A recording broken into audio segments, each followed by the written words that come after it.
बिस्मिल्लाहिर्रहमानिर्रहीम, अस्सलाम वालेकुम। मैं हूं मोहम्मद जुनैद हलीम। नाज़रीन, पहली खबर बहुत ही ज़बरदस्त है आज के व्लॉग में, और वो है पाकिस्तान की दिफाई पैदावार के मैदान से एक बड़ी खुशखबरी आई है। Z10ME हेलीकॉप्टर जो कि चाइना की तरफ से रिसेंटली पाकिस्तान की फोर्स का हिस्सा बना है, पाकिस्तान के एयर डिफेंस सिस्टम का हिस्सा बना है।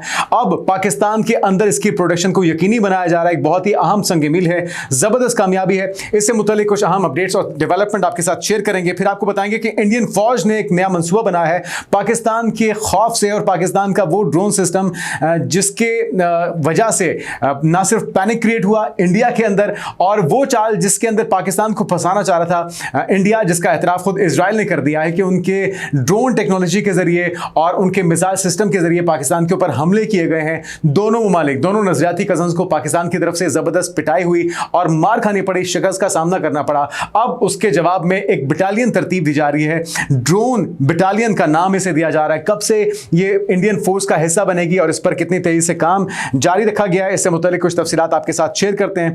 और फिर आपको बताएंगे कि किस तरह से अक़लियतें तो गैर महफूज हैं ही, चाहे वो मुस्लिम हो, चाहे वो सिख हो, चाहे वो ईसाई हो, या खुद निचली जात के दलित इंडियंस हो या हिंदू हो, उनको बहुत से मसाइल का, बहुत से चैलेंजेस का सामना होता है। लेकिन इस लिस्ट के अंदर जो सेलिब्रिटीज़ हैं, जो अहम शख्सियात हैं, वो भी मौजूद हैं। चाहे उसके अंदर बड़े बड़े नाम हो, चाहे सिद्धू मूसेवाला का मारे जाना हो, या फिर अब जिस तरह से बिश्नोई गैंग की तरफ से टारगेट किया जा रहा है सलमान खान को, और इसके पेश नज़र उन्होंने एक बड़ी धमकी दी है। एक ऑडियो कॉल वायरल हो रही है। क्या उसमें धमकी दी गई है तमाम इंडस्ट्री को, बॉलीवुड की इंडस्ट्री को, चाहे वो प्रोड्यूसर्स हों, चाहे वो डायरेक्टर्स हों, चाहे वो उनके साथ काम करने वाले को स्टार्स हों। जिस दिन कपिल शर्मा के कैफे के ऊपर कनाडा में फायरिंग का वाकया पेश आया है, उसके फौरन बाद ये ऑडियो कॉल डिजिटल मीडिया के ऊपर, सोशल मीडिया के ऊपर वायरल हो चुकी है। इससे मुतालिक कुछ हक़ाइक़ आपके साथ शेयर करेंगे, और फिर आपको बताएंगे कि ब्लूमबर्ग ने बहुत ही चौंका देने वाले इंकशाफात किए हैं।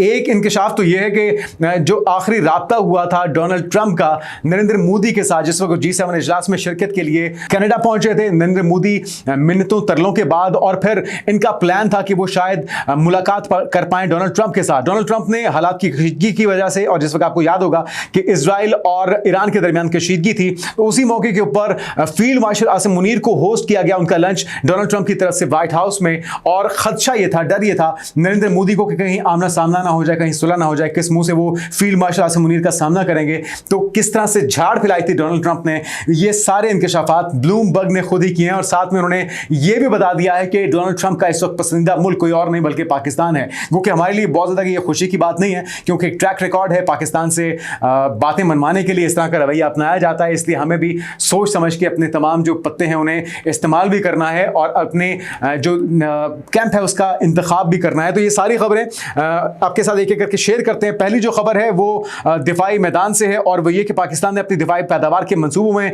बड़ी पेशरफ्त की है, और चीन के Z10ME अटैक हेलीकॉप्टर की मुल्की सतह पर तैयारी बढ़ाने के लिए अब बातचीत का आगाज बाकायदा तौर पर हो गया है, जिसका मकसद अगले 3 साल में 70% जो मकामी पैदावार है इसको यकीनी बनाया जाएगा। और ये इकदाम चीन के साथ वसी स्ट्रेटेजिक ताउन का हिस्सा बताया जा रहा है। अगर थोड़ी सी डिटेल आपके साथ इसकी शेयर करें तो चीन पाकिस्तान ताल्लुकात में मजीद गहराई, Z10ME अटैक हेलीकॉप्टर जंगी Z10 जो कि चीनी कंपनी है, इसकी जदीद एक्सपोर्ट मॉडल पाकिस्तान जब पहुंचा है उसके बाद ये शराकत मजीद बढ़ने जा रही है। मकामी असेंबली की तरफ इसे एक पेशरफ्त करार दिया जा रहा है। पाकिस्तान न सिर्फ इस हेलीकॉप्टर को खरीद रहा है बल्कि मुल्क में इसकी असेंबली लाइन कायम करने का भी मंसूबा बनाया गया है। 70% पुर्जे मकामी तौर पर बनाने का हदफ इसमें शामिल है, जो पाकिस्तान की खुद इन्हिसारी के अज़्म को जाहिर करता है। और ये मंसूबा जो है मेक इन इंडिया, आपको याद होगा इंडिया ऑलरेडी इस मंसूबे पर काम कर रहा है। पाकिस्तान दुनिया की वो वाहिद एयर फोर्स है जो कि अपने लड़ाका तैयारे यानी कि J-17 थंडर तैयारे तो बनाती है, लेकिन अब इसके अंदर Z10ME की प्रोडक्शन का जो इजाफा है वो होने जा रहा है,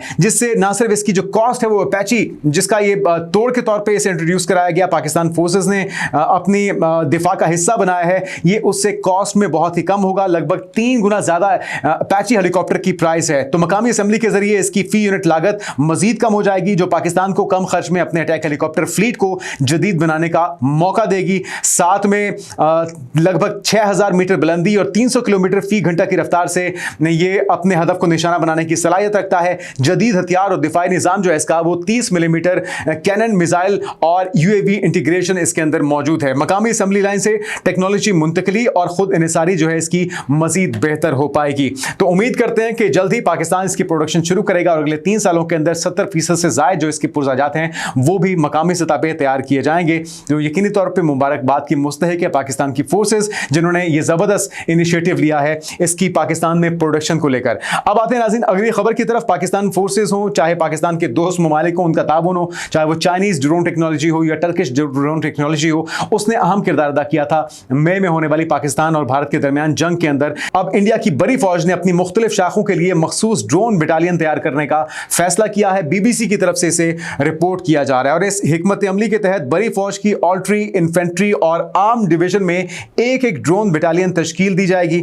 इन नए यूनिट्स का मकसद सिर्फ ड्रोन चलाने की जिम्मेदारियां संभालना होगा, क्योंकि इससे पहले हुआ यह था कि ड्रोन इनके पास आ तो गए थे, हार्पी ड्रोन्स जो कि इजरायली तैयार करदा ये ड्रोन्स थे जदीद टेक्नोलॉजी के हामिल, जिसमें खुदकुश ड्रोन्स भी शामिल थे जो अपने हदफ को निशाना बनाने की सलाहियत रखते थे। लगभग 1000 किलोमीटर की रेंज में ये अपने हदफ को निशाना बना सकते थे, लेकिन उसके लिए हुआ यह कि इनको इजरायली टेक्नीशियंस की, इंजीनियर्स की जरूरत पड़ी। तो अब इन्होंने सोचा कि बजाय इसके कि हम हर वक्त मिन्नतें तरले करें और पांव पड़े इजराइल के कि जी आए हमारे ड्रोन उड़ाएं पाकिस्तान के खिलाफ जंग में, तो अब इन्होंने अपने लोगों को तैयार करने का फैसला किया है। हुकाम के मुताबिक इस मकसद के लिए फौजी अमले को अलग से ड्रोन के मुख्तलिफ ऑपरेशंस की आला तरबियत दी जाएगी कि शायद इस बार उनके ड्रोन जो हैं वो अपने हदफ को बेहतर तरीके से निशाना बना सकें, और पिछली बार जो उनको सुबकी हुई थी इस बार शायद उनकी बचत हो पाए।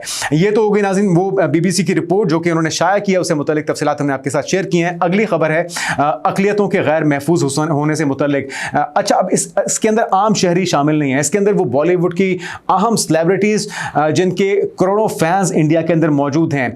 सलमान खान भाईजान के नाम से मशहूर हैं, पाकिस्तान के अंदर भी उनके बड़े ज़्यादा चाहने वाले मौजूद हैं, लेकिन उनको डेथ थ्रेट्स मिल रही हैं, उनको जान से मारने की धमकियाँ मिल रही हैं बिश्नोई गैंग की तरफ से। और ये जो ताज़ा धमकी है उसके अंदर क्या कहा गया है इस दहशतगर्द की तरफ से जो कि बिश्नोई गैंग का हिस्सा है, ज़रा सुनिए। मैं हरी बॉक्सर लॉरेंस बिश्नोई गैंग से।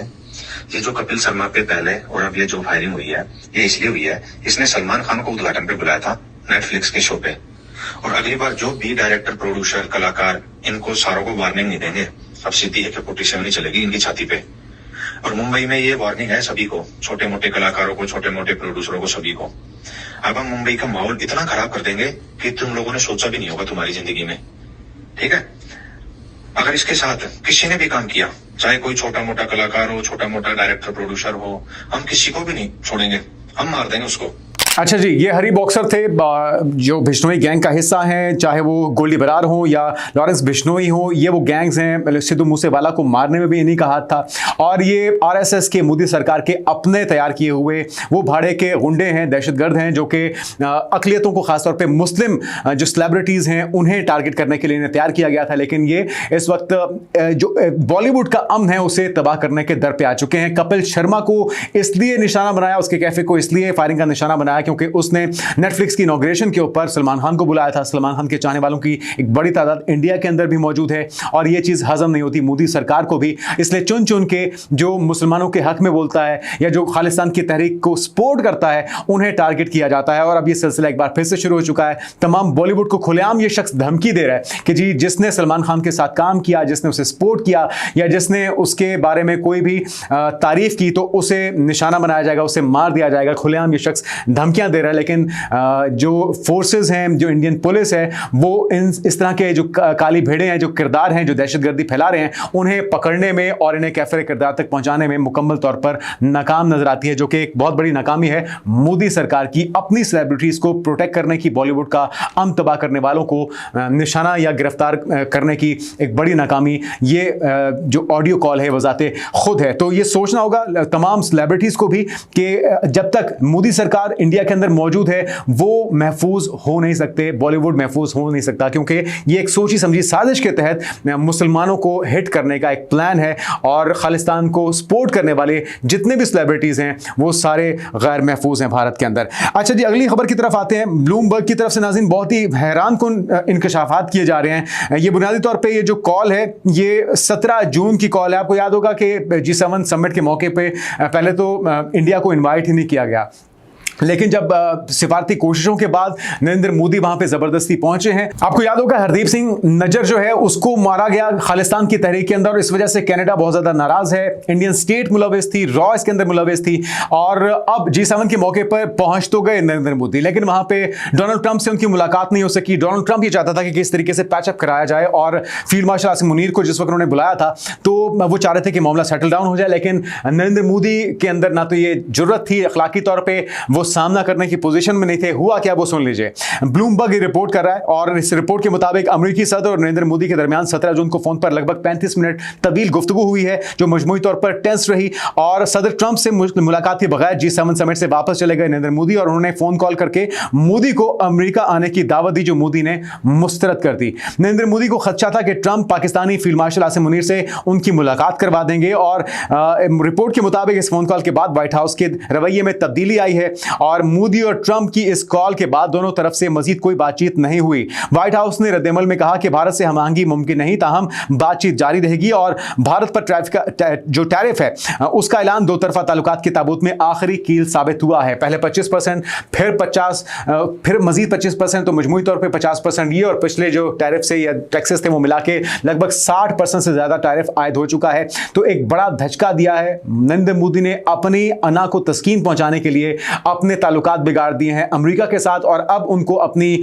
जो डील्स हैं रशिया से ऑयल खरीदने की उन्हें भी रिवाइज करना पड़ रहा है। जो हथियार उन्होंने खरीदने थे अमेरिका के साथ, जो मुश्तरका मुआहदात थे वो भी कैंसिल हो चुके, और जो ट्रेड थी वो भी इस वक्त मुकम्मल तौर पे फ्रीज हो चुकी है। तो बिलियन ऑफ डॉलर्स का नुकसान नरेंद्र मोदी की जो नफरत अंगेज सियासत है उसके बायस इंडियन अवाम को इसकी कीमत चुकानी पड़ रही है, खुद उनके करीबी साथियों को भी। अडानी को इस वक्त जो है वो सवालात का सामना करना पड़ रहा है, और कांग्रेस की तरफ से इल्जाम लगाया जा रहा है कि जी अडानी को हेल्प करने के लिए, उसको मदद फराहम करने के लिए पूरे इंडिया की मईशत को दाव पर लगा दिया गया। राहुल गांधी की तरफ से इल्जाम लगाया गया है, और इस वक्त जो है इंडियन इकोनॉमी वो ज़बोहाली का शिकार हो चुकी है नरेंद्र मोदी की पॉलिसीज की वजह से। और दूसरी तरफ ब्लूमबर्ग ही ये दावा कर रहा है कि पाकिस्तान इस वक्त ट्रंप का पसंदीदा मुल्क बन चुका है। क्या दावा किया जा रहा है वो भी सुन लीजिए।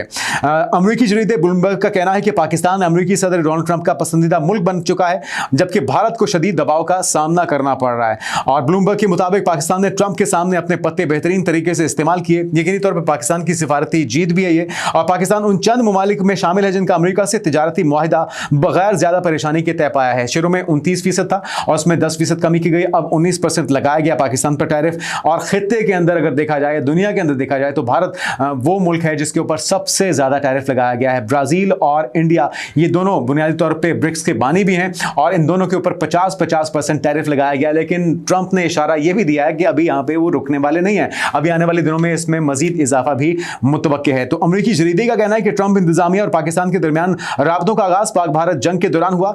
पाकिस्तान ने ट्रंप के जंगबंदी का ऐलान का खैर मकदम किया, और भारत ने जंगबंदी कराने की तरदीद की। मुसलसल डोनाल्ड ट्रंप ये क्रेडिट लेने की कोशिश करते रहे। पाकिस्तान ने तो दिया, एक्नॉलेज किया, लेकिन मोदी सरकार ने यह मानने से ही इनकार कर दिया कि उनका कोई किरदार था। तो ब्लूमबर्ग ने अब यह दावा कर दिया कि पाकिस्तान के पास इतने असासे मौजूद हैं जो अमरीकी मफादात के लिए मुफीद हो सकते हैं, और पाकिस्तान के पास दुनिया के सबसे बड़े सोने और तांबे के जो ज़खायर हैं वो मौजूद हैं।